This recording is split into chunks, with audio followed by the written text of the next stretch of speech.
सत्संग से सोधी आवे, नहीं जीव 84 में जावे। सत्संग से सोधी आवे, नहीं जीव 84 में जावे। अब मेटो द्वेष और राग, हो राग या उम्र बतेरी जाली। अब मेटो द्वेष और राग, हो राग या उम्र बतेरी जाली। तो ऐसी द्रौपदी ने एक कपड़ा दिया था और परमात्मा ने आशीर्वाद दे दिया था, बेटी आज तने मेरा पर्दा बचाया है, मेरी इज्जत रखी है। क्योंकि वो साधु था, जल में खड़ा था, नहा रहा था, अंधा था और कपड़ा कोई था नहीं तन पर, ओनली एक लंगोट रखता था पर्दे पर, एक लंगोट, कोई कपड़ा नहीं था। गर्मी के मौसम थे, गंगा में नाव था। स्नान करते समय उसकी वो लंगोटी भी हाथ से टूट गई, वो छूट गई। वो नी वस्त्र नंगा खड़ा था दरिया में और उससे थोड़ी सी दूरी पर जिधर से जल आ रहा था, ऊपर की साइड में एक जनाना घाट बना हुआ था बहनों के नहाने का। और राजा द्रुपद ने वो जनाना घाट दरिया पर, गंगा पर बनवा रखा था। अपनी नगरी से थोड़ी सी दूरी पर वह बह रही थी गंगा। वहाँ पर द्रौपदी, उस राजा द्रुपद की लड़की, रोज स्नान करने जाती थी अपनी सैकड़ों सहेलियों के साथ। जब, और वो पुण्यात्मा थी, जब उसने देखा साधु संत महात्मा स्नान कर रहा है तो उसने सोचा कि महात्मा से बात करेंगे सुबह सुबह, बड़े सौभाग्य हमारा, संत के दर्शन हुए। कहते हैं साधु दर्शन राम का, मुख पर बसे सुहाग, और दर्श उन्हीं को होत है जिनके पूर्ण भाग। साधु दर्शन राम का, साहिब आवे याद, और लेखे में वही समय बाकी का समय बर्बाद। फिर उसने सोचा कि संत नहा रहे हैं, मैं भी नहा लेती हूँ, फिर स्वच्छ होकर बात करेंगे। वो स्नान करके आधा घंटा में बाहर आई घाट से। क्या देखा कि महात्मा तो फिर भी जल में ही खड़े हैं। वो बाहर इसलिए नहीं आए कि मैं अंधा हूँ और नी वस्त्र हो गया नंगा। और लड़कियां की आवाज़ सुनने लगी तो पहले इतने पानी में था और गहरे में चला गया इतने में कि कहीं बहन बेटियों के सामने मैं नी वस्त्र नजर ना आऊं, शर्म का मारा। अब वो कुछ नहा नहीं रहा था, वो ऐसे हाथ मार रहा था। वो सोच रहा था कोई कपड़ा बहता हुआ आ जाए, मैं लपेट कर बाहर निकलूं। द्रौपदी ने देखा आधा घंटा हो गया, संत नहा नहीं रहा, कुछ खोज रहा है। फिर उसने देखा अपने ध्यान से कि महात्मा तो नी वस्त्र है और ये वस्त्र बिना आवेगा नहीं, बाहर कोई वस्त्र पटड़ी पर है नहीं, ये सारा दिन खड़ा रहेगा, रात को निकलेगा, गल जाएगा भूखा प्यासा। तो लड़की ने आओ देखा ना ताओ अपनी साड़ी पाड़ी। राजा की लड़की की कितनी कॉस्टली साड़ी होती है, कीमती साड़ी, कपड़ा होगा ये विचार कर लेना। और उसने उस इतनी कीमती साड़ी और संत के लिए पाड़ कर डाल दी। एक लकीर, एक बिलहात की, यानी 9 इंच लगभग, कोपीन आकार की, और पाड़ के और 3 फुट चौड़ी लंबी पानी में डाल दी। बहता हुआ वह साथ से निकल गई, लेकिन महात्मा ने दिखाई नहीं था, लीला थी उनकी, और निकल गई। 7-8 बार ऐसी साड़ी पाड़ पाड़ के, एक बिलहात यानी 9-9 इंच 7-8 बार पाड़ के डाल दी, लेकिन साधु के हाथ नहीं लगी, वो साइड से निकल जाती थी, उसको दिखाई नहीं देता था। तो यह लीला भी भगवान कर रहे थे कि इसके कर्म बनाऊं, इसके कर्म बने या इसका एक कैर टूटेगा, वो बचे क्यों करे इस बेटी का। अब देखो पुण्यात्मा, लोभ लालच करे तो ऐसा करे, बेईमाना करे तो ऐसा करे।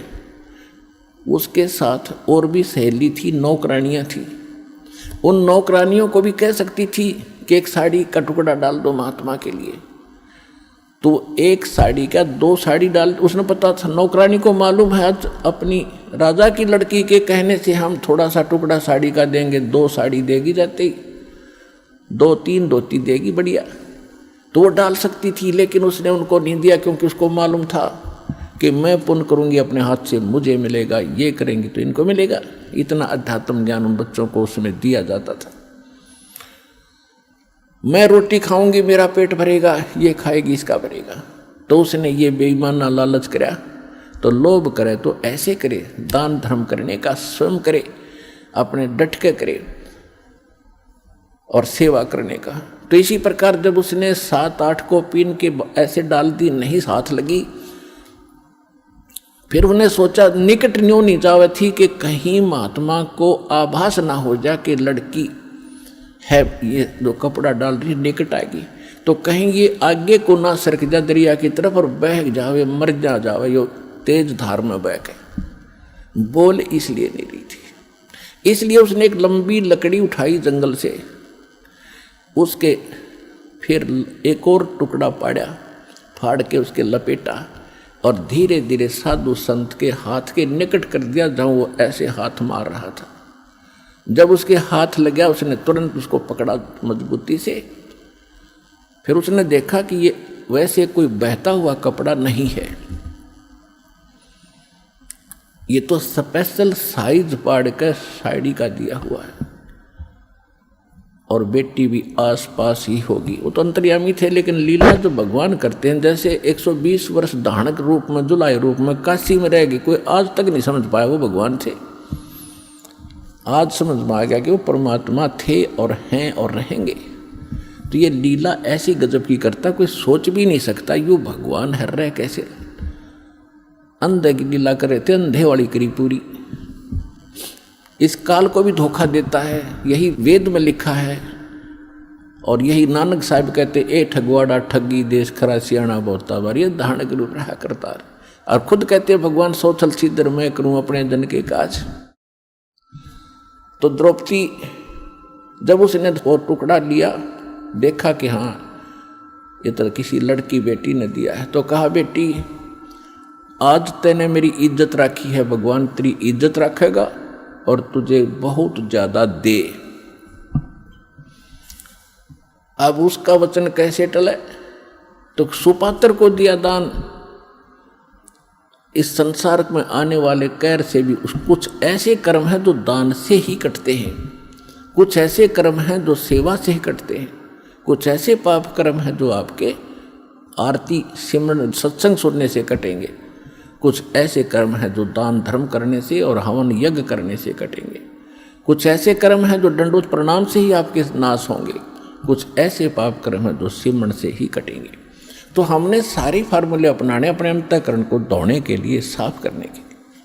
तो वो तरीके सारे के सारे आपको यहाँ मिलेंगे और पृथ्वी पर नहीं हैं।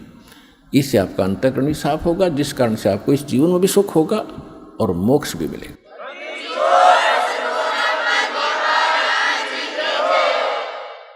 अब द्रौपदी का विवाह हो गया अर्जुन से और पांडव हार गए जुए में,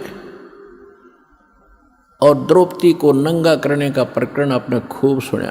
दुशासन को आदेश दे दिया दुर्योधन ने कि इसको नंगा कर दे बड़ी सभा में और इसका चीर उतार दे, हम अंधे हैं। द्रौपदी ने एक कुवचन कहा था, जिस समय राजा युधिष्ठिर ने एक शीश महल बनाया था शीशे का, और दुर्योधन को न्योता दिया था भोजन के लिए। ये गया तो इसकी टक्कर लगी शीशे में, दिखा कौन, यूं गिर गया। द्रौपदी आई थी पानी लेकर के सिर पे मटका भर के और हंसती हुई कहने लगी कि अंधों की संतान अंधी ही होती है। उसने एज ए भाभी अपने देवर को एक मजाक कर दिया और कहते हैं दुर्योधन दुष्ट आत्मा था, उसका इतना दुख मान गया कि इसको सबक सिखाऊंगा कि इसने कैसे कह दिया मेरे साथ ऐसा मजाक, अभद्र मजाक किया है।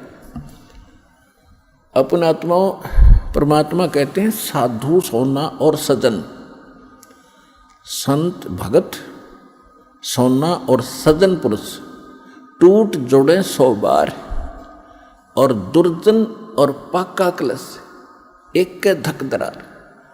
जैसे मटका होता है पका हुआ, उसको थोड़ा सा झटका लग गया, उसमें दरार आ जाएगी, क्रैक हो गया, वो दोबारा नहीं मिल सकता, 100 प्रयत्न कर लो, अलग ही पहचान रहेगी।